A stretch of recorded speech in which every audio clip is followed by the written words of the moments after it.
नमस्कार, दिन भर की बड़ी खबरों में आपका स्वागत है। मैं हूं आंचल।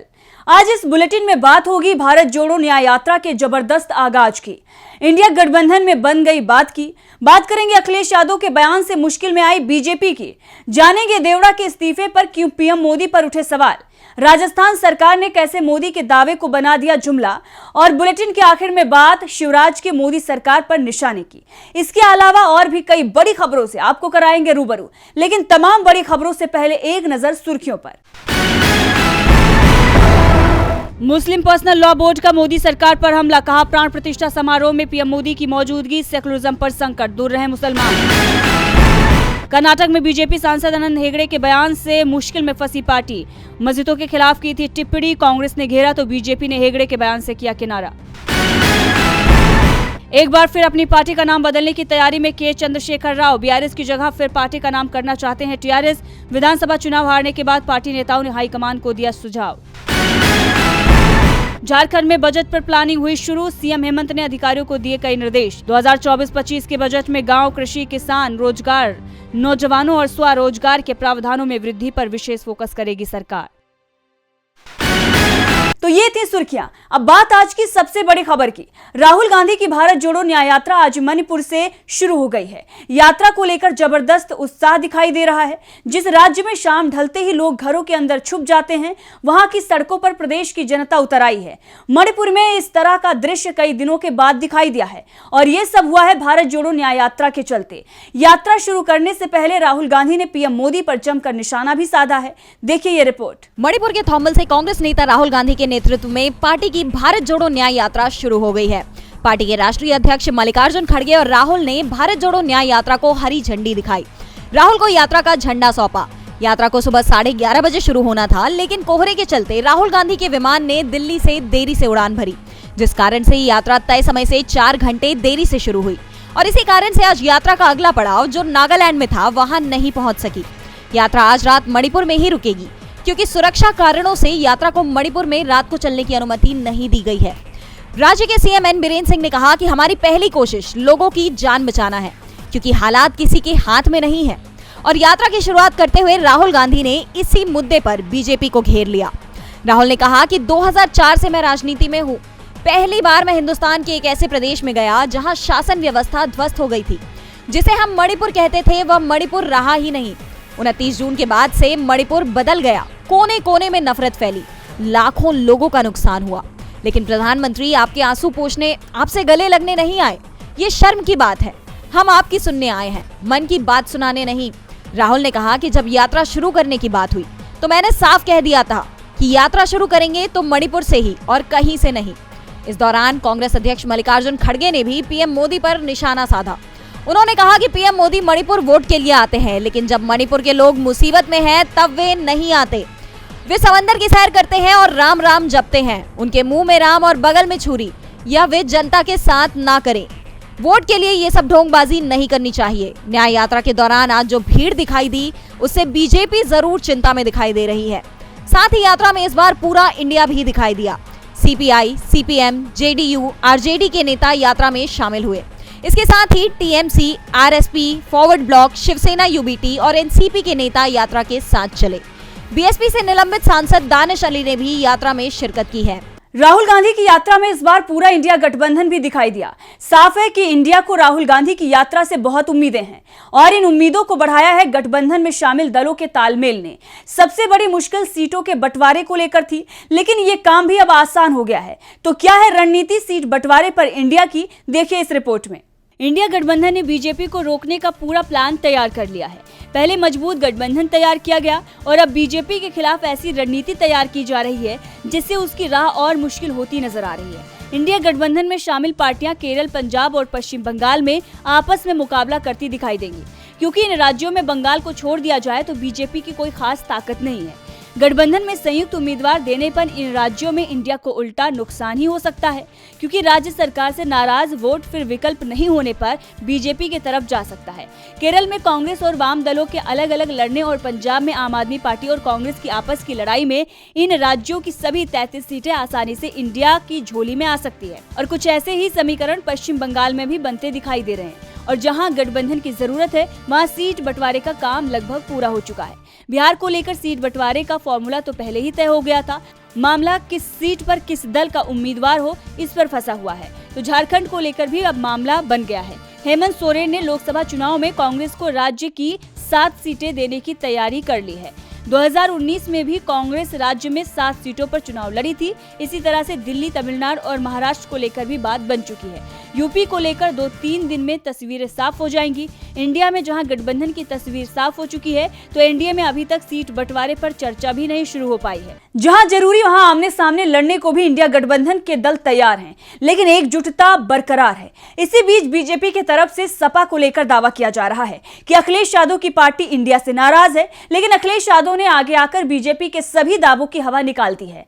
तो क्या कहा है अखिलेश यादव ने, देखिए इस रिपोर्ट में। 13 जनवरी को इंडिया गठबंधन की अहम बैठक हुई। इस बैठक में मल्लिकार्जुन खड़गे, राहुल गांधी, नीतीश कुमार, लालू यादव, एमके स्टालिन, अरविंद केजरीवाल, शरद पवार सहित इंडिया गठबंधन के लगभग सभी दिग्गज नेता मौजूद थे। बैठक में सपा चीफ अखिलेश यादव शामिल नहीं हो पाए थे, लेकिन इसे लेकर बीजेपी की तरफ से सवाल उठाए जा रहे थे। दावा ये किया जा रहा था कि गठबंधन में फूट पड़ गई है, लेकिन अब अखिलेश यादव ने ही बीजेपी के सभी दावों को झूठा बता दिया है। अखिलेश यादव ने बयान जारी करते हुए ये कहा है कि प्रत्याशी चाहे जिस भी दल का हो, इंडिया गठबंधन का हिस्सा बन जाने के बाद उसे पूरी एकजुटता के साथ जिताएंगे।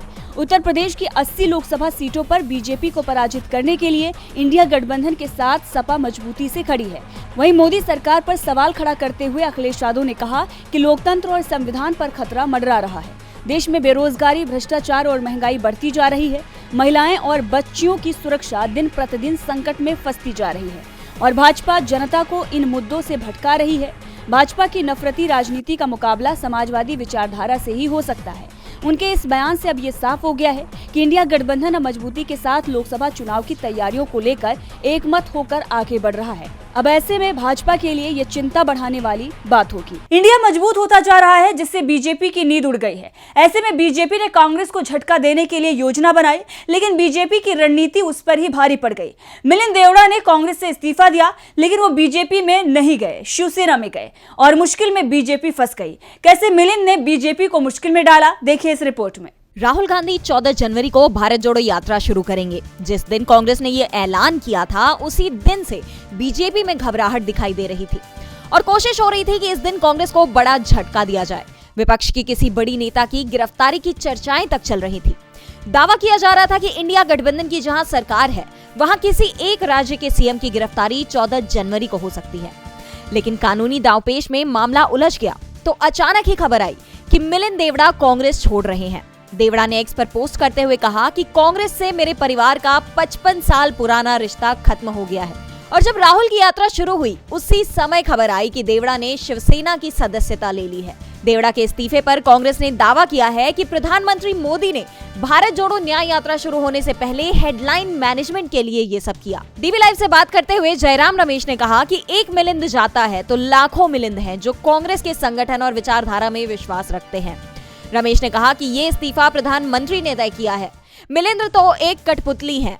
हर ओर भारत जोड़ो न्याय यात्रा का जिक्र हो रहा है। इससे घबराए पीएम मोदी ने हेडलाइन मैनेजमेंट के लिए ये सब किया है। जयराम ने लोकसभा चुनाव में बीजेपी की जीत के दावे को खारिज करते हुए कहा है कि टाइगर जिंदा है और विपक्षी गठबंधन इंडिया 2004 का वह इतिहास इस बार फिर दोहराएगा, जब इंडिया शाइनिंग अभियान के बावजूद बीजेपी को हरा दिया था।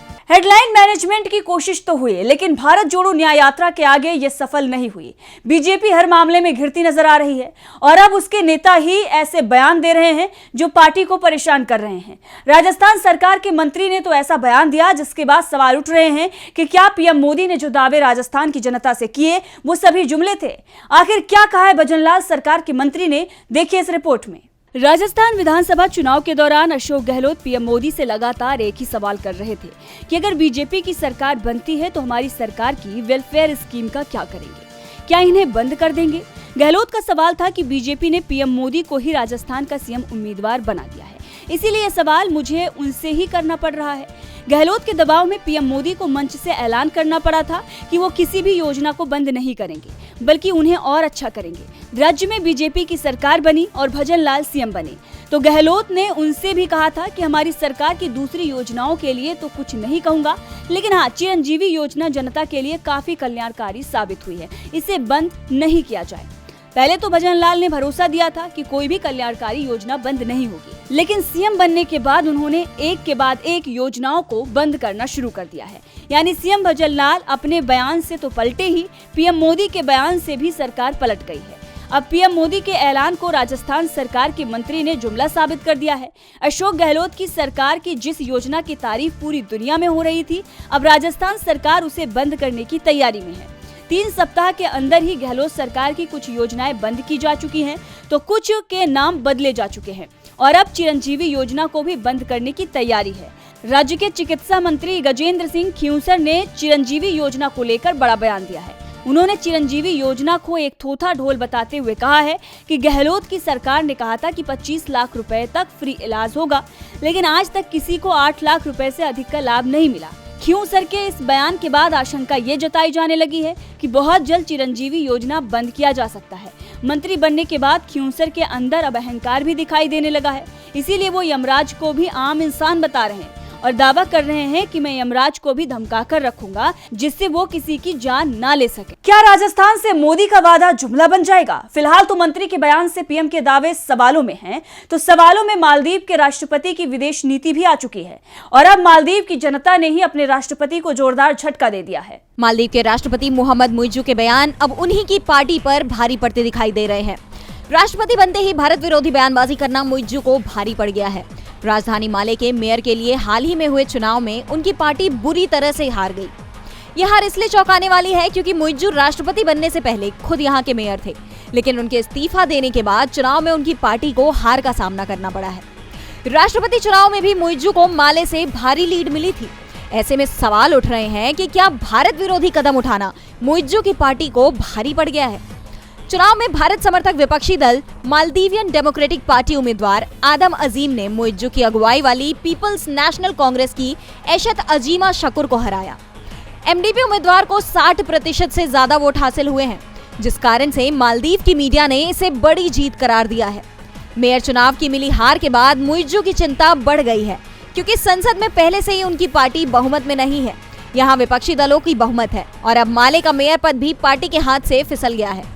ऐसे में मुइज्जू के लिए देश चलाना मुश्किल होता जा रहा है। इस बीच विपक्षी दल मुइज्जू के खिलाफ अविश्वास प्रस्ताव लाने की भी तैयारी कर रहे हैं। और बुलेटिन के आखिर में बात शिवराज के एक और बयान की, जिससे मुश्किल में आ गया है बीजेपी हाईकमान।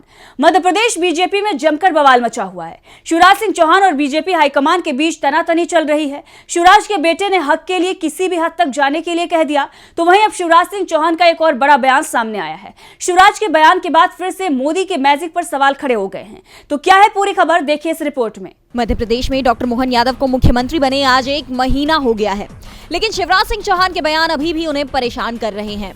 विपक्ष की ओर से तो पहले से ही उन पर चुनावी वादे पूरे करने का दबाव बना हुआ था।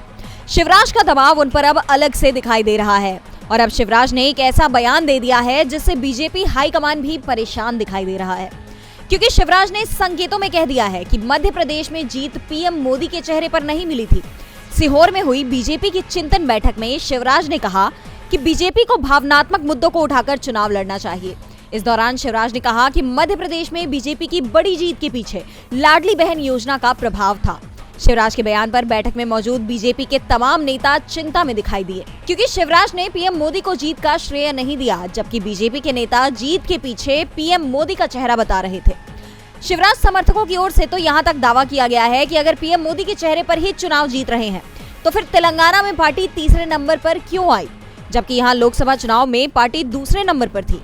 कर्नाटक में पीएम के चेहरे पर चुनाव लड़ा गया था और पार्टी बुरी तरह से हार गई थी। तो आज इस बुलेटिन में इतना ही। देखते रहिए डीवी लाइव। नमस्कार।